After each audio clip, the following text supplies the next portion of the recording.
ಸತಿ ಯೋಗೇಶ್ನವರು ನಮ್ಮ ವೇದಿಕೆಗೆ ಆಗಮಿಸ್ತಾ ಇದ್ದಾರೆ. ನಮ್ಮ ತಂಡದ ಪರವಾಗಿ ಹೃದಯಪೂರ್ವಕವಾಗಿ ಸ್ವಾಗತ ಮಾಡುತ್ತಾರೆ.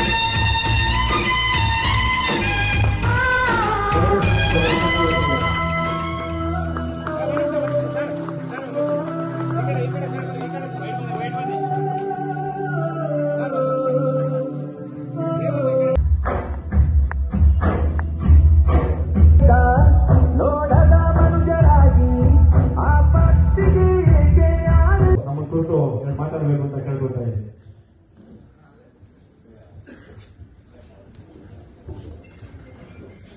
ಎಲ್ರಿಗೂ ನಮಸ್ಕಾರ. ಎಲ್ಲರೂ ಚೆನ್ನಾಗಿದ್ದೀರಾ? ಮೊದಲನೇದಾಗಿ ಬಹಳ ಖುಷಿ ಆಯಿತು. ಈ ವೇದಿಕೆಯಲ್ಲಿ ಸಾಕಷ್ಟು ಜನ ದೊಡ್ಡವರಿದ್ದಾರೆ. ಅವರ ಪಾದಗಳಿಗೆ ನಮಸ್ಕಾರ ತಿಳಿಸಕ್ಕೆ ಇಷ್ಟಪಡ್ತೀನಿ. ವಿಶೇಷವಾಗಿ ಇಕ್ಬಾಲ್ ಅನ್ನೋರಿದ್ದಾರೆ, ಹಾಗೆ ಮಧುಸೂದನ್ ಸರ್ ಇದ್ದಾರೆ. ಅವ್ರಿಗೂ ಕೂಡ ಹೃದಯಪೂರ್ವಕವಾಗಿ ಧನ್ಯವಾದಗಳನ್ನು ತಿಳಿಸ್ತೀನಿ ಕಾರ್ಯಕ್ರಮಕ್ಕೆ ಬಂದಿದ್ದಕ್ಕೆ. ಹಾಗೆ ಅಮ್ಮವರು ಈಗ ನನಗೆ ಅವ್ರ ಬಗ್ಗೆ ಅಷ್ಟು ಗೊತ್ತಿರಲಿಲ್ಲ. ಸಾವಿರಾರು ಜನ ಅನಾಥ ಶವಗಳಿಗೆ ಮುಕ್ತಿ ನೀಡ್ತಿದ್ದಾರೆ ಅಂತ ಕೇಳ್ಪಟ್ಟೆ. ನಿಮ್ಮನ್ನ ನೋಡಿ ಬಹಳ ಸಂತೋಷ ಆಯಿತು, ಖುಷಿ ಆಯಿತು. ಧನ್ಯವಾದಗಳು. ವಿಶೇಷವಾಗಿ ಇನ್ನೊಬ್ಬ ವ್ಯಕ್ತಿ ಬಗ್ಗೆ ಹೇಳಿದ್ರು, ಸಾಕಷ್ಟು ಜನ ಅನಾಥರು ಅಂದ್ರೆ ಎಷ್ಟೋ ತಿಂಗಳುಗಳ ಆಗ್ಬಿಟ್ಟಿರುತ್ತೆ ಸರ್, ತೀರೋಗ್ಬಿಟ್ಟು ವರ್ಷಗಳು ತಿಂಗಳುಗಳಾಗಿರುವಂತಹ ಬಾಡಿಗಳನ್ನ ಮುಟ್ಟೋದು ಅಂದ್ರೆ ಅದು ಸಾಧಾರಣವಾದ ಕೆಲಸ ಅಲ್ಲ. ಆ ಸೇವೆ ಮಾಡುವಂತ ಅವರಿಗೆ ನಿಜವಾಗ್ಲೂ ಕ್ಲಾಸ್ ದಯವಿಟ್ಟು ಕೊಡ್ಬೇಕು. ವಿಶೇಷವಾಗಿ ನನಗೆ ಈ ಕಾರ್ಯಕ್ರಮ ತುಂಬಾ ಸ್ಪೆಷಲ್ ಅನಿಸ್ತಾ ಇದೆ. ಯಾಕೆಂತ ಹೇಳಿದ್ರೆ ನಾನು ತುಂಬಾ ಕಾರ್ಯಕ್ರಮಗಳು ಹೋಗಿದ್ದೀನಿ, ಬಟ್ ನಿಜವಾಗ್ಲೂ ಈ ಕಾರ್ಯಕ್ರಮ ನಾನು ಒಬ್ಬ ಚಾಲಕನಾಗಿ ಈ ಸೇವೆ ಶುರು ಮಾಡಿರೋದ್ರಿಂದ ಇವತ್ತು ಚಾಲಕರು ಇದೆಲ್ಲ ಏನ್ ಚಾಲಕರನ್ನ ನಾನು ನೋಡ್ತಾ ಇದ್ದೀನಿ. ನಾನು ಪ್ರತಿದಿನ ದೇವ್ರ ವಿಗ್ರಹ ನೋಡ್ತಾ ಇರ್ತೀನಿ ಸರ್, ಸಾಕಷ್ಟು ದೇವಸ್ಥಾನಗಳಿಗೆ ಹೋಗ್ತಾ ಇರ್ತೀನಿ, ದೇವ್ರ ವಿಗ್ರಹಗಳನ್ನ ನೋಡ್ತಾ ಇರ್ತೀನಿ. ಆದ್ರೆ ನಿಜವಾಗ್ಲೂ ಲೈವ್ ಅಲ್ಲಿ ಇವತ್ತು ದೇವರುಗಳನ್ನ ನೋಡಿದಷ್ಟು ಸಂತೋಷ ಆಗ್ತದೆ. ಯಾಕೆಂತ ಹೇಳಿದ್ರೆ ಈ ಸಮಾಜದಲ್ಲಿ ಸಾಕಷ್ಟು ಜನ ಒಳ್ಳೆಯವರು ಇದ್ದಾರೆ, ಕೆಟ್ಟವರು ಇದ್ದಾರೆ. ಆದ್ರೆ ನಿಜವಾಗ್ಲೂ ಒಳ್ಳೆಯದನ್ನು ಮಾಡೋದಕ್ಕೆ ಒಳ್ಳೆ ಮನಸ್ಸಿರ್ಬೇಕು, ಮಾನವೀಯತೆ ಇರಬೇಕು. ಆ ಗುಣಗಳು ಇರೋದಕ್ಕೆ ನೀವೆಲ್ಲರೂ ಕೂಡ ಒಳ್ಳೆಯ ಕೆಲಸವನ್ನು ಆಯ್ಕೆ ಮಾಡಿಕೊಂಡು ಸಾವಿರಾರು ಜನ ಜೀವ ಉಳಿಸೋದಕ್ಕೆ ನೀವು ದಾರಿದೀಪ ಆಗಿದ್ದೀರಾ. ನಿಮ್ಮ ಮನೆಯಲ್ಲೇ ಸಾವಿರಾರು ಪ್ರಾಬ್ಲಮ್ ಇದ್ರೂ ಕೂಡ, ನಿಮ್ಮ ಹೆಂಡತಿ ಮಕ್ಕಳಿಗೆ ಎಂತ ಪರಿಸ್ಥಿತಿ ಬರ್ಬೋದಪ್ಪ ಅನ್ನೋ ಯೋಚನೆ ಇದ್ರೂ ಕೂಡ ಇನ್ನೊಬ್ಬರ ಜೀವನ ಉಳಿಸೋದಕ್ಕೆ ನೀವು ಹೋರಾಟ ಮಾಡ್ತಾ ಇದ್ದೀರಾ ಅಂದ್ರೆ ನಿಜವಾದ ದೇವರುಗಳು ನೀವೇನೆ. ಇಲ್ಲಿ ಯಾವ ಜಾತಿ ಇಲ್ಲ, ಯಾವ ಧರ್ಮ ಇಲ್ಲ. ಮನುಷ್ಯ ಧರ್ಮ, ಮನುಷ್ಯ ಜಾತಿ ಒಂದೇ ಈ ಭೂಮಿ ಮೇಲೆ ಶಾಶ್ವತವಾಗಿರುವಂತದ್ದು. ದೇವರು ಸೃಷ್ಟಿ ಮಾಡಿರೋದು ಒಂದು ಹೆಣ್ಣು ಒಂದು ಗಂಡು ಅಂತ. ನೋಡಿ, ನಾವೆಲ್ಲ ಒಂದು ಭಾವನೆಗಳನ್ನ ಅರ್ಥ ಮಾಡ್ಕೋಬೇಕು.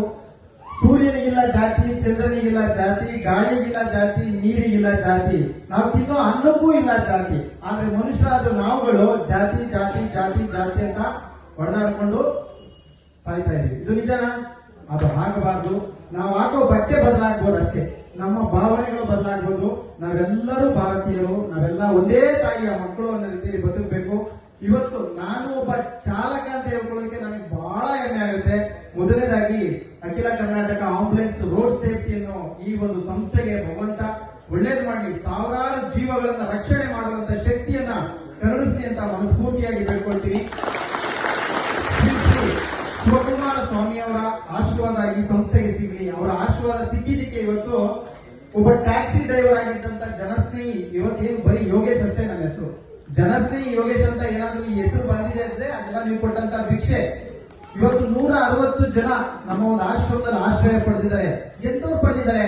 160 ಜನ ಅನಾಥಾಶ್ರಮದಲ್ಲಿದ್ದಾರೆ ಅಂದ್ರೆ ಊಹೆ ಮಾಡ್ಕೊಳ್ಳಿ.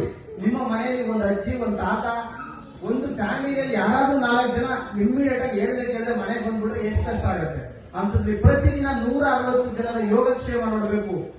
ಸಾಕಷ್ಟು ರೋಗಗಳಿರೋಂಥವ್ರು, BP, ಶುಗರು, HIV, TB ರೋಗ, ಕುಷ್ಠ, ಇದನ್ನೆಲ್ಲ ತಾವುಗಳು ಗಮನಿಸೇ ಇರ್ತೀರಾ, ನೋಡಿರ್ತೀರಿ. ಏನಿದೇನು ಸ್ಪೆಷಲ್ ಅಲ್ಲ, ಹೊಸದಲ್ಲ. ಆದ್ರೆ ಅಂತ ವ್ಯಕ್ತಿಗಳನ್ನ ನೋಡ್ಕೊಳ್ಳೋದು ತುಂಬಾ ಕಷ್ಟಕರವಾದಂತ ಕೆಲಸ. ಇಂಥ ಕೆಲಸವನ್ನ ಆಯ್ಕೆ ಮಾಡಿಕೊಂಡು ಒಬ್ಬ ಚಾಲಕ ಕರ್ನಾಟಕದಲ್ಲಿ 160 ಜನ ದೇವ್ರ ಮಕ್ಕಳನ್ನ ನೋಡ್ಕೊಳ್ತಾ ಇದೀವಿ ಅಂದ್ರೆ ನನಗೆ ಒಂದು ಸತ್ಯ ಗೊತ್ತಾಗಿದೆ. ನಾವು ಪ್ರತಿದಿನ ಪ್ರತಿಕ್ಷಣ ಸಾವು ಹತ್ರ ಆಗ್ತಾ ಇದೀವಿ ಅಂತ. ಇದು ನಿಜನ ಸುಳ್ಳ? ನಾವು 2 ಅವರ್ ಇಲ್ಲಿ ಟೈಮ್ ಸ್ಪೆಂಡ್ ಮಾಡಿದ್ವಿ, 2 ಅವರ್ ಸಾವು ಹತ್ರ ಆಗಿದ್ವಿ. ನಾವೆಲ್ಲರೂ ಯಾವ ಕ್ಷಣ ಬೇಕಾದ್ರೂ ನಮ್ಗೆ ಸಾವು ಬರ್ಬೋದು. ಕೂತಿದ್ದಂತ ವ್ಯಕ್ತಿಗಳು ಕೂತಿದ್ದ ಜಾಗದಲ್ಲಿ ಸಾಯ್ತಾ ಇದ್ದಾರೆ. ಇವತ್ತು ರೋಗ ಬಂದೇ ಸಾಯ್ಬೇಕನ್ನೋದು ಏನಿಲ್ಲ. ಯಾವ ಕ್ಷಣದಲ್ಲಿ ಭಗವಂತ ಕರೀತಾನ ಅವ್ರು ಪ್ಯಾಕ್ ಮಾಡ್ಕೊಂಡು ಹೋಗ್ತಾ ಇರಬೇಕು. ಇಂಥ ಒಂದು ಸಂದರ್ಭದಲ್ಲಿ ನಾವೆಲ್ಲ ಜೀವನ ನಡೆಸ್ತಾ ಇದೀವಿ. ಹಾಗಾಗಿ ದಯವಿಟ್ಟು ಇಲ್ಲಿ ಯಾವುದೇ ತಾರತಮ್ಯ ಬೇಡ, ಮಾನವೀಯತೆ ಗುಣಗಳನ್ನ ನಾವೆಲ್ಲರೂ ಅಳವಡಿಸ್ಕೊಳ್ಳೋಣ. ಇವತ್ತು ಜನಸ್ನೇಹಿ ನಿರಾಶ್ರಿತ ಆಶ್ರಮದಲ್ಲಿ 160 ಜನ ಯೋಗೇಶ್ ನೋಡ್ಕೊಳ್ತಾ ಇದ್ದಾರೆ ಅಂದ್ರೆ ನೀವೆಲ್ಲ ಸಾಮಾಜಿಕ ಜಾಲತಾಣದಲ್ಲಿ ಇರೋಂಥವ್ರೆ ಅಲ್ವಾ? ಒಂದು ಅನುಮಾನ ಬರುತ್ತೆ, ನೀವು 160 ಜನ, ನಮ್ಮ ಮನೆ 4 ಜನ ಸಾಕಾಗಲ್ಲ, ನಾನು ಕೂಡ ದುಡಿತೀನಿ, ಆಂಬುಲೆನ್ಸ್ ದುಡಿತೀನಿ, ಬೆಳಗಿನ ಸಂಜೆ ಗಂಟ. ಯೋಗೇಶ್ 160 ಜನ ಹೇಗ್ ನೋಡ್ಕೊಳ್ಳೋದಕ್ಕೆ ಸಾಧ್ಯ? ಯೋಗೇಶ್ಗೆ ಸರ್ಕಾರದ ಹಣ ಬರ್ತಿರ್ಬೋದು, ಫಾರಿನ್ ಫಂಡ್ ಬರ್ತಿರ್ಬೋದು, ಸಾಕಷ್ಟು ಜನರಲ್ಲಿ ಇರುತ್ತದೆ. ಇಲ್ಲಿ ಕೂತಿರೋರು ಎಷ್ಟೋ ಜನ ಬಿಡುಗರು ಅವ್ರಿಗೆ ಬೇಕಂತ ಬಂದು ಕೊಟ್ಟೋಗ್ತಾರೆ. ಯಾರು ಸುಮ್ಮನೆ ಬಂದು ಕೊಟ್ಟೋಗಲ್ಲ. ನಮ್ಮ ಕೆಲಸವನ್ನ, ನಮ್ಮ ಸೇವೆಯನ್ನ ನೋಡೇ ಕೊಡೋದು, ಅರ್ಥ ಮಾಡ್ಕೋಬೇಕಿದೆಲ್ಲ. ನಾವು ಸರ್ಕಾರದ ಬಿಡಿಗಾಸು ಹಣವನ್ನ ತಗೊಳ್ಳದೆ ಈ ಸಂಸ್ಥೆನ ನಡೆಸಿರ್ತಕ್ಕಂಥದ್ದು ಒಬ್ಬ ಟ್ಯಾಕ್ಸ್. ಯಾವ ಸರ್ಕಾರದ ಹಣವಾಗಿ, ಯಾವ ಸಂಘ ಸಂಸ್ಥೆಯ ಹಣವಾಗಲಿ, ಯಾವುದೇ ಫಾರಿನ್ ಫಂಡ್ ಆಗಲಿ ಯಾವುದು ಕೂಡ ನಮ್ಗೆ ಬರ್ತಾ ಇಲ್ಲ. ಬರ್ತಾ ಇರೋದು ಯಾರಿಗೂ ಗೊತ್ತಾ? ಕನ್ನಡಿಗರು, ಕರ್ನಾಟಕದ ಜನರು, ಕೂಲಿ ಕೆಲಸ ಮಾಡೋರು, ಆಟೋ ಓಡಿಸೋರು, ಟ್ಯಾಕ್ಸಿ ಓಡಿಸೋರು, ಲಾರಿ ಓಡಿಸೋರು, ಸಣ್ಣ ಪುಟ್ಟ ಕೂಲಿ ಕಾರ್ಮಿಕರು ನಾವು ಮಾಡುವಂತ ಸೇವೆನ ಗುರುತಿಸಿ ಒಂದೊಂದು ರೂಪಾಯಿ ಹಣ ಕೊಡ್ತಿದಾರಲ್ಲ, ಆ ಹಣದಿಂದ ಇವತ್ತು 160 ಜನ ಊಟ ಮಾಡ್ತಿದ್ದಾರೆ. ಆ ಊಟ ಕಿತ್ಕೊಳ್ಳೋಕ್ಕೂ ಒಂದಷ್ಟು ಜನ ಮಾಡ್ತಾರೆ. ನಿಜಾನ ಇಲ್ಲ? ಸಾಕಷ್ಟು ತೊಂದರೆಗಳು, ತಾಪತ್ರಯಗಳು ಬಂದರೂ ಕೂಡ ಅದನ್ನ ಯಾವುದನ್ನು ಲೆಕ್ಕಿಸದೆ ಈ ಸೇವೆನ ನಡೆಸ್ತಾ ಇದ್ದೀವಿ. ಈ ಸೇವೆಗೆ ನಮಗೆ ಸಾರಥಿ ಯಾರು ನಿಂತಿದ್ದಾರೆ ಅಂದ್ರೆ ದೇವರು ಸಾರಥಿಯಾಗಿ ನಿಂತಿದ್ದಾರೆ. ಅಂದ್ರೆ ನಾವು ಮಾಡೋ ಒಳ್ಳೆ ಕೆಲಸಕ್ಕೆ ಭಗವಂತ ಸಾರಥಿ ಆಗ್ತಾನೆ ಅಂತಾರಲ್ಲ, ಹಾಗೆ ಭಗವಂತನ ಆಶೀರ್ವಾದದಿಂದ ಈ ಸೇವೆ ನಡೀತಾ ಇದೆ. ದಯವಿಟ್ಟು ಎಲ್ಲರೂ ಕೂಡ ಒಳ್ಳೆ ಕೆಲಸಗಳಿಗೆ ಸಪೋರ್ಟ್ ಮಾಡಿ, ಸಾಧ್ಯವಾದರೆ ಸಹಾಯ ಮಾಡಿ. ಸಹಾಯ ಮಾಡಕ್ ಆಗಿಲ್ಲ ಅಂದ್ರೆ ಕಾಲುವೆ ಕೆಲಸವನ್ನ ಯಾರು ಕೂಡ ಮಾಡಬೇಡಿ. ಹಾಗೆ ವಿಶೇಷವಾಗಿ ಆಂಬುಲೆನ್ಸ್ ಚಾಲಕರಿಗೆ ನಾನು ಮನವಿ ಮಾಡ್ಕೊಳ್ತೀನಿ, ದಯವಿಟ್ಟು ನಿಮ್ಮ ಮನೆಯಲ್ಲೂ ಕೂಡ ಹೆಂಡತಿ, ಮಕ್ಕಳು, ನಿಮ್ಮ ನಂಬಿರೋ ಕುಟುಂಬ ಇರುತ್ತೆ, ಆದಷ್ಟು ಸೇಫ್ಟಿಯಾಗಿ ಸೀಟ್ ಬೆಲ್ಟ್ ಹಾಕೊಂಡು ದಯವಿಟ್ಟು ಗಾಡಿ ಓಡಿಸಿ. ಸಾಕಷ್ಟು ಜನ ಚಾಲಕರನ್ನ ನಾನು ಗಮನಿಸಿದ್ದೀನಿ ಸೀಟ್ ಬೆಲ್ಟ್ ಹಾಕೊಳ್ಳೋದು. ಯಾಕಂದ್ರೆ ನಿಮ್ಮ ಉದ್ದೇಶ ಒಂದೇ ಆಗಿರುತ್ತೆ, ನನ್ನ ಜೀವ ಹೋದ್ರೂ ಪರವಾಗಿಲ್ಲ, ಇನ್ನೊಂದು ಜೀವನ ಉಳಿಸ್ಬೇಕು ಅನ್ನೋದು. ಆದ್ರೆ ನಿಮ್ಮನ್ನ ನಂಬಿ ನಿಮ್ಮ ಹೆಂಡತಿ, ನಿಮ್ಮ ಮಕ್ಕಳು, ನಿಮ್ಮ ತಂದೆ, ನಿಮ್ಮ ತಾಯಿ ನಿಮಗೋಸ್ಕರ ಸಂಜೆ ಮನೆಗೆ ಬರ್ತಾರೆ ಅಂತ ಕಾಯ್ತಾ ಇರ್ತಾರೆ ಅನ್ನೋದನ್ನ ಯಾವುದೇ ಕಾರಣಕ್ಕೂ ಮರಿಬೇಡಿ. ಯಾಕಂದ್ರೆ ನಾನು ತುಂಬಾ ಕಷ್ಟದಿಂದ ಬಂದಿರೋಂಥವ್ರು. ಇವತ್ತು ನಾನು ಈ ವೇದಿಕೆ ಮೇಲೆ ನಿಂತಿದ್ದೀನಿ ಅಂದ್ರೆ ನಾನು ಪಟ್ಟಿರೋ ಕಷ್ಟನ, ನಾನು ಮಾಡಿರೋ ಕೆಲಸ ಇವತ್ತು ನಾನು ಇಲ್ಲಿವರೆಗೂ ಕರ್ಕೊಂಡು ಬಂದು ನಿಲ್ಸಿದೆ. ಸೊ ಇದಕ್ಕೆ ಸಾಕಷ್ಟು ಜನ, ಕರ್ನಾಟಕದ ಜನರ ಆಶೀರ್ವಾದ, ಗುರು ಹಿರಿಯರ ಆಶೀರ್ವಾದ, ಇಲಾಖೆ, ಈಗ ನಾನು ಈ ಸೇವೆ ಮಾಡೋದಕ್ಕೆ 160 ಜನ ಏನು ಆಶ್ರಮದಲ್ಲಿ ನಾವು ಆಶ್ರಯ ಕೊಟ್ಟಿದ್ದೀವಿ, ಅದಕ್ಕೆ ಇಲಾಖೆ ಸಪೋರ್ಟ್ ತುಂಬಾ ಬೇಕಾಗುತ್ತೆ. ಸೊ ಪೊಲೀಸ್ ಇಲಾಖೆಗೆ ನಾನು ಹೃದಯಪೂರ್ವಕವಾಗಿ ಧನ್ಯವಾದಗಳನ್ನ ತಿಳಿಸ್ತೀನಿ. ಅವ್ರ ಸಪೋರ್ಟ್ ಇಂದ ಇವತ್ತು ಪ್ರತಿಯೊಂದು ವ್ಯಕ್ತಿ ರಸ್ತೆಯಲ್ಲಿ ಅನಾಥವಾಗಿ ಸಿಕ್ಕಿದಾಗ ಆ ವ್ಯಕ್ತಿನ ಸ್ಟೇಷನ್ ಮುಖಾಂತರ ನಾವು ತಗೊಳ್ಳೋದು ಸರ್.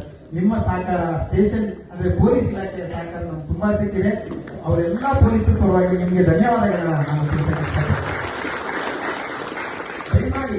ನಾನು ಇನ್ನೂ ಒಂದು ಹೇಳ್ತೀನಿ ಅಣ್ಣ, ಇಲ್ಲಿ ನಾನು ಯಾವುದೇ ಜಾತಿ ಭೇದ ನಾನು ಯಾವುದು ನೋಡ್ತಾ ಇಲ್ಲ. ನಮ್ಮ ಆಶ್ರಮದಲ್ಲಿ ಎಲ್ಲ ಧರ್ಮದವರು ಇದ್ದಾರೆ, ಮುಸ್ಲಿಮ್ಸು, ಕ್ರಿಶ್ಚಿಯನ್, ಇವರೆಲ್ಲರೂ ಮನುಷ್ಯರೇ ಅನ್ನೋ ರೀತಿಯಲ್ಲಿ ನಾವು ನೋಡ್ತಾ ಇದೀವಿ. ಮಾನವೀಯತೆ ಗುಣಗಳಿಂದ ನಾವು ಅವ್ರನ್ನ ಗಮನಿಸ್ತಾ ಇದೀವಿ. ದಯವಿಟ್ಟು ಎಲ್ಲರೂ ಸಪೋರ್ಟ್ ಮಾಡಿ. ಈ ಕುಣಿಗಲ್ ಭಾಗದಲ್ಲಿ ಅಥವಾ ತುಮಕೂರು ಭಾಗದಲ್ಲಿ ಯಾರಾದ್ರೂ ಅನಾಥರು ಕಂಡು ಬಂದ್ರೆ, ನಿರ್ಗತಿಕರು ಕಂಡು ಬಂದ್ರೆ, ಊಟ ಇಲ್ಲದೆ ನರಳುತ್ತಾ ಇದ್ರೆ, ಇಲ್ಲಿ ಬೀದಿಯಲ್ಲಿ ಮಲಗಿದ್ದಾರೆ ಅಂತ ನಿಮ್ಗೆ ಅನ್ಸಿದ್ರೆ ದಯವಿಟ್ಟು ಜನಸ್ನೇಹಿ ನಿರಾಶ್ರಿತರ ಆಶ್ರಮ ಅನ್ನೋ ಒಂದು ಸಂಸ್ಥೆ ಇದೆ, ದಯವಿಟ್ಟು ಅಲ್ಲಿ ಕಳಿಸ್ಕೊಡಿ. ಸಾಯೋವರೆಗೂ ಊಟ, ತಿಂಡಿ, ಬಟ್ಟೆ ಉಚಿತವಾಗಿ ನಾವು ನೋಡ್ಕೊಳ್ಳುವಂತ ಪ್ರಯತ್ನ ಮಾಡಿ.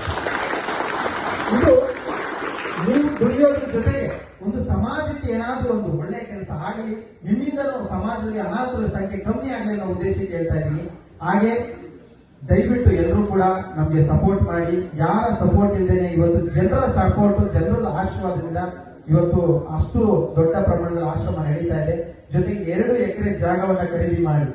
ಈ ವಿಚಾರಗಳೆಲ್ಲ ಯಾಕೆ ಹೇಳ್ತಾ ಇದ್ದೀನಿ ಅಂದ್ರೆ, ಚಾಲಕನಾಗಿರೋದ್ರಿಂದ ಚಾಲಕರು ಪ್ರೀತಿ, ಚಾಲಕರ ಸಪೋರ್ಟ್, ಚಾಲಕರ ಆಶೀರ್ವಾದ ತುಂಬಾ ಬೇಕು ನನಗೆ. ಸೊ ಅವ್ರ ಆಶೀರ್ವಾದ ಇದ್ರೆ ಇನ್ನೂ ಒಂದಷ್ಟು ಕೆಲಸಗಳನ್ನ ಮಾಡಬಹುದು ಅಂತ ನನ್ನ ಒಂದು ಭಾವನೆ. ಜನಗಳು ಕೊಟ್ಟಂತ 1 ರೂಪಾಯಿ ಹಣವನ್ನ ಉಳಿಸಿ 2 ಎಕರೆ ಜಾಗವನ್ನ ಖರೀದಿ ಮಾಡಿ ಅದು ಟ್ರಸ್ಟಿನ ಹೆಸರಿಗೆ ರಿಜಿಸ್ಟರ್ ಮಾಡಿ, ಅನಾಥರು, ನಿರ್ಗತಿಕರು, ಅನಾಥ ಮಕ್ಕಳಿಗಾಗಿ, ಅಂದ್ರೆ ಯಾರಿಗೆ ಎಜುಕೇಶನ್ ಸಿಗ್ತಾ ಇಲ್ಲ, 1ರಿಂದ 10ನೇ ತರಗತಿಯವರಿಗೆ ಉಚಿತ ಶಿಕ್ಷಣವನ್ನ ಕೊಡಬೇಕು ಅಂತ ಹೇಳಿ ಕೆಲಸವನ್ನ ಶುರು ಮಾಡಿದ್ವಿ. ಇದು ಕೇವಲ ಯೋಗೇಶ್ ಒಬ್ಬ ವ್ಯಕ್ತಿಯಿಂದ ಆಗುವಂತದ್ದಲ್ಲ, ಕರ್ನಾಟಕದ ಶಕ್ತಿಯಿಂದ ಆಗುವಂಥದ್ದು. ಸೊ ಎಲ್ಲರೂ ಕೂಡ ದಯವಿಟ್ಟು ಸಪೋರ್ಟ್ ಮಾಡಿ, ಅನ್ಯತಾ ಭಾವಿಸ್ಬೇಡಿ. ಒಂದಷ್ಟು ಜನಕ್ಕೆ ಅನುಮಾನ ಇರುತ್ತೆ, ಏನಪ್ಪಾ ಇಷ್ಟೆಲ್ಲ ನೀವು ಒಳ್ಳೆ ಕೆಲಸ ಮಾಡೋರನ್ನ ಪ್ರೋತ್ಸಾಹಿಸಿ ನೋಡಿ, ಗೊತ್ತಾಗುತ್ತೆ ನಿಮ್ಗೆ ಎಷ್ಟು ಅದರದ್ದು ಗೌರವ ಆಗಿ ದೇವರ ಆಶೀರ್ವಾದ ಎಷ್ಟು ಸಿಗುತ್ತೆ. ಯಾಕಂದ್ರೆ ನನ್ನ ಜೀವನದಲ್ಲಿ ನಾನು ಸಾಕಷ್ಟು ಅವಮಾನಗಳನ್ನ ನೋಡಿದ್ದೀನಿ. ಅದನ್ನ ಹೇಳ್ತಾ ಹೋದ್ರೆ ದಿನಗಳು ಕಳೆದಾ ಹೋಗುತ್ತೆ. ಯಾಕಂದ್ರೆ ನಮ್ಮನ್ನ ಸಪೋರ್ಟ್ ಮಾಡೋದ್ರಿಂದ ಅವಮಾನ ಮಾಡೋದೇ ಜಾಸ್ತಿ. ಆ ಅವಮಾನ ಯಾವತ್ತೂ ನಾನು ಅವಮಾನ ತರ ಅನ್ಕೊಂಡಿಲ್ಲ, ಅದೇ ಸನ್ಮಾನ ಅಂತ ಅನ್ಕೊಂಡಿದೀನಿ. ನಾವ್ ಯಾವಾಗ್ಲೂ ಮಳೆ ನೀರಿಗೆ ಕರಗುವ ಮಣ್ಣಾಗ್ಬಾರ್ದಂತೆ, ನದಿಯ ದಿಕ್ಕನ್ನೇ ಬದಲಾಯಿಸುವ ಬಂಡೆ ಆಗ್ಬೇಕು ಅಂತ ದೊಡ್ಡವರು ಹೇಳ್ತಾರೆ. ಸೊ ಆ ನಿಟ್ಟಿನಲ್ಲಿ ನಮ್ಮ ಒಂದು ಸೇವೆ ನಡೀತಾ ಇದೆ. ನಮ್ಮ ಒಂದು ಸೇವೆ ನಿಮ್ಗೆ ಇಷ್ಟ ಆದ್ರೆ ದಯವಿಟ್ಟು ಎಲ್ಲರೂ ಕೂಡ ಸಪೋರ್ಟ್ ಮಾಡಿ. ಎಲ್ರಿಗೂ ಭಗವಂತ ಶ್ರೇಷ್ಠ ಸ್ವಾಮಿ ಒಳ್ಳೇದು ಮಾಡಿ, ಶಿವಕುಮಾರ್ ಸ್ವಾಮಿ ಅವರು ಆಶೀರ್ವಾದಿಸಿದ್ವಿ. ವಿಶೇಷವಾಗಿ ಕರ್ನಾಟಕ ಆಂಬುಲೆನ್ಸ್ ರೋಡ್ ಸೇಫ್ಟಿ ಅವರಿಗೆ ಭಗವಂತ ತುಂಬಾ ಒಳ್ಳೆಯದು ಮಾಡಿ ಸರ್. ಯಾಕಂತ ಇಂಥ ಒಂದು ಪುಣ್ಯ ಕೆಲಸಕ್ಕೆ ತಾವೆಲ್ಲ ಕೈ ಹಾಕಿದ್ರ. ಈ ಒಂದು ಪುಣ್ಯದ ಕಾರ್ಯಕ್ಕೆ ನನ್ನನ್ನ ಕರೆಸಿ ಸಾವಿರಾರು ಜನ ಸಾಧಕರ ಮಧ್ಯದಲ್ಲಿ ನನ್ನನ್ನು ಕೂರಿಸಿದ್ದಕ್ಕೆ, ಒಬ್ಬ ಸಣ್ಣ ಸೇವಕನನ್ನ ಕೂರಿಸಿದ್ದಕ್ಕೆ ನಿಮ್ಮೆಲ್ಲರೂ ಪಾದಗಳಿಗೂ ನಮಸ್ಕಾರ sir. Thank you so much. ಆಮೇಲೆ ನನ್ನ ಮಾತಿನಲ್ಲಿ ಯಾರಾದ್ರೂ ಬೇಜಾರಾದ್ರೆ ಅಥವಾ ಏನಾದ್ರೂ ನಮ್ಮ ಮಾತಾಡೋ ಬದಲು ಏನಾದ್ರು ತಪ್ಪಾಗಿ ಮಾತಾಡಿದ್ರು ಕೂಡ ಕ್ಷಮೆ ಕೇಳಕ್ಕೆ ಇಷ್ಟಪಡ್ತೀನಿ. ನಿಮ್ಮೆಲ್ಲರೂ ಪ್ರೀತಿ ಆಶೀರ್ವಾದ ಇದ್ರೆ ಇನ್ನೊಂದಷ್ಟು ಸಮಾಜಮುಖಿ ಕೆಲಸಗಳನ್ನ ಮಾಡೋದಕ್ಕೆ ಪ್ರಯತ್ನ ಪಡ್ತೀನಿ. ನೀವು ಅನ್ಕೊಂಡಿರ್ಬೋದು ಯೋಗೇಶ್ ಏನೋ ಡಿಗ್ರಿ ಮಾಡಿರ್ಬೋದು, ಇಂಜಿನಿಯರ್ ಏನೋ ಮಾಡಿರ್ಬೋದು ಅಂತ. ನಿಜ ಹೇಳ್ತಾ ಇದೀನಿ, ನಾನು 7ನೇ ಕ್ಲಾಸ್ ಫೇಲ್ ಸರ್. ಒಳ್ಳೆ ಕೆಲಸ ಮಾಡೋದಕ್ಕೆ ವಿದ್ಯೆ ಬೇಕಾಗಲ್ಲ. ಒಳ್ಳೆ ಕೆಲಸ ಮಾಡೋದಕ್ಕೆ ಮಾನವೀಯತೆ ಗುಣಗಳಿರ್ಬೇಕು, ಮನುಷ್ಯತ್ವದ ಗುಣಗಳಿರ್ಬೇಕು. ಬುಕ್ಕಲ್ಲಿರೋ ವಿಚಾರಗಳನ್ನ ತಿಳ್ಕೊಂಡ್ರೆ ಸಾಕಾಗಲ್ಲ. ಬುಕ್ಕಲ್ಲಿರೋ ವಿಚಾರಗಳನ್ನ ಅಷ್ಟು ತಿಳ್ಕೋಬೇಕಾಗತ್ತೆ. ನನ್ನ ಮಕ್ಕಳುಗಳಿಗೂ ಅಷ್ಟೇ, ಮನೆಗಳಲ್ಲಿ ಮಕ್ಕಳಿಗೆ ನಾವು ಡಾಕ್ಟರ್ ಆಗ್ಬೇಕು, ಇಂಜಿನಿಯರ್ ಆಗಬೇಕು, ಕಲೆಕ್ಟರ್ ಆಗಬೇಕು, ಲಾಯರ್ ಆಗಬೇಕು ಅನ್ನೋ ಒತ್ತಡ ಇರೋದಕ್ಕಿಂತ ಅವರಿಗೆ ಸಂಸ್ಕಾರದ ಗುಣಗಳನ್ನ ಬೆಳೆಸೋ ಪ್ರಯತ್ನ ಆಗ್ಬೇಕು. ಸಂಸ್ಕಾರ ಕಲಿತ ಮಕ್ಕಳು ಆ ಸಂಸ್ಕಾರ ಕಲಿತಾಗ ನಮ್ಮ ಸಮಾಜದಲ್ಲಿ ಸಾಕಷ್ಟು ಬದಲಾವಣೆಗಳಾಗುತ್ತೆ. ಸೊ ಆ ಒಂದು ನಿಟ್ಟಿನಲ್ಲಿ ನಮ್ಮ ತಂದೆ ತಾಯಿ ನಂಗೆಲ್ಲೋ ಒಂದಷ್ಟು ವಿಚಾರಗಳನ್ನ ತಿಳಿಸಿರೋದೇ ನನಗೆ ಇವತ್ತು ಈ ಮಟ್ಟಕ್ಕೆ ಬರೋದಕ್ಕೆ ಕಾರಣ. ಸೊ ಅವ್ರ ಪಾದಕ್ಕೂ ನಮಸ್ಕಾರ ತಿಳಿಸ್ತೀನಿ. Thank you so much. ನಮಸ್ಕಾರ. ಹುಟ್ಟೂರು ತುರುವೇಕೆರೆ, ತುಮಕೂರು ಜಿಲ್ಲೆ ತುರುವೇಕೆರೆ ಅವರು ನಮ್ಮ ಜಾಸ್ತಿ ಯೋಗೇಶ್ವರ ಅವರು ಅದೇ ತಗೋಣ. ನಾನು ತುಮಕೂರು ತುರುವೇಕೆರೆ ಬೆಳೆಸಬೇಕು, ಅನ್ನ ಜಾಗ ಅದು. ಮತ್ತೆ ದೊಡ್ಡಗೊಬ್ಬರಲ್ಲಿ ಇವತ್ತು ಅಂತ ಆಶ್ರಮ ಕಟ್ಟಿ ಇವತ್ತು 11 ಫಂಕ್ಷನ್ ಇತ್ತು. ನಮ್ಮ ಕಾರ್ಯಕ್ರಮ ಬರಲೇಬೇಕು ಅಂತ ಬಹು ಮಧ್ಯಾಹ್ನ ಸಿಸ್ಟಮ್ ಮಾಡಿದ್ದಾರೆ ಅವರು. ಸಿಸ್ಟಮ್ ಮಾಡಿ ಈ ಕಾರ್ಯಕ್ರಮವನ್ನು ಅಟೆಂಡ್ ಮಾಡಲೇಬೇಕು ಅಂತ ನಮ್ಮಲ್ಲಿ ಪ್ರೀತಿ ಇತ್ತು. ಈ ಕಾರ್ಯಕ್ರಮ ಬಂದು ನಮ್ಮ ಕಲಾವಿದರ ಎತ್ತು ಹಿಡಿಯೋದಂತ ನಮ್ಮ ಜನತೆ ಯೋಗೇಶ್ ಅವರಿಗೆ ನಮ್ಮ ತಂದೆ ಪರವಾಗಿ ಹೃದಯಪೂರ್ವಕ ವಂದನೆಗಳನ್ನು ಅರ್ಪಿಸ್ತೀನಿ.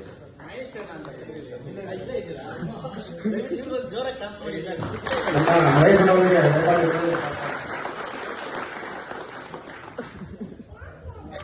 ವಿಶೇಷವಾಗಿ ಇವರು ಕೂಡ ನೋಡಿ ಚಾಲಕರಾಗಿ, ಇವರು ಚಾಲಕರಾಗಿದ್ದು ಅವ್ರ ಸೇವೆ ಜೊತೆಗೆ ನಾವು ಮಾಡುವಂತ ಸಮಾಜಮುಖಿ ಕೆಲಸಗಳಿಗೆ ಬೆನ್ನೆಲುಬಾಗಿ ಸಪೋರ್ಟ್ ಮಾಡ್ತಾ ನಮ್ಮ ಆಶ್ರಮಗಳಿಗೆ ಸಾಕಷ್ಟು ಬಾರಿ ವಿಸಿಟ್ ಮಾಡ್ತಾರೆ. ಏನಾದರೂ ಸಮಸ್ಯೆ ಇದ್ರೆ ಇಮಿಡಿಯೇಟ್ ಆಗಿ ಫೋನ್ ಮಾಡಿದ್ರೆ ಸ್ಪಂದಿಸ್ತಾರೆ. ಸೊ ಇಂಥ ವ್ಯಕ್ತಿಗಳಿಗೆ ದಯವಿಟ್ಟು ಜೋರ ಈ ಕಾರ್ಯಕ್ರಮಕ್ಕೆ ಬರೋದಕ್ಕೆ ಮುಖ್ಯವಾದ ಕಾರಣ ಅವರು ಕೂಡ ಹೌದು. ಸೊ ಅವ್ರಿಗೂ ಕೂಡ ಒಳ್ಳೆಯದಾಗಲಿ, ಭಗವಂತ ಒಳ್ಳೆಯದು ಮಾಡಿ. Thank you.